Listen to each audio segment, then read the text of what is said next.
It all started when we read the story One Hen. It's a story about how one small loan can make a big difference. It's based on a true story. With a loan from the other villagers, Kojo bought one hen. He sold the eggs at the local market and made enough money to buy more hens. Kojo keeps reinvesting his money and soon has enough to go back to school. By the end of the story, he has a business degree. And his business has grown so much that he is able to employ many other villagers. We were inspired by the story and wanted to see if we could set up our own business.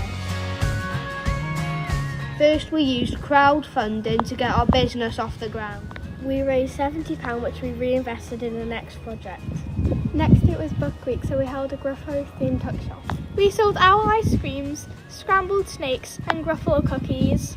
Mario ones. This time we raised an extra £100. But we reinvested again. Then we made over 300 Easter cakes. And we nearly doubled our money. We decided to spend some of our money on living eggs. 9 of the 10 eggs hatched in our classroom.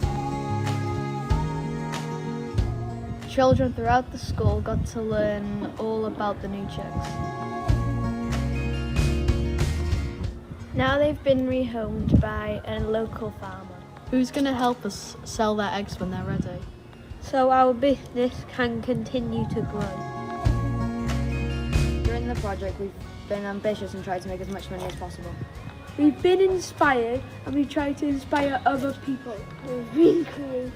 In enterprises. We were ethical by making sure we could rehome the chicks before we bought the egg. We will leave the rest of the money we raised to the next year sixes as a part of our leaders' legacy.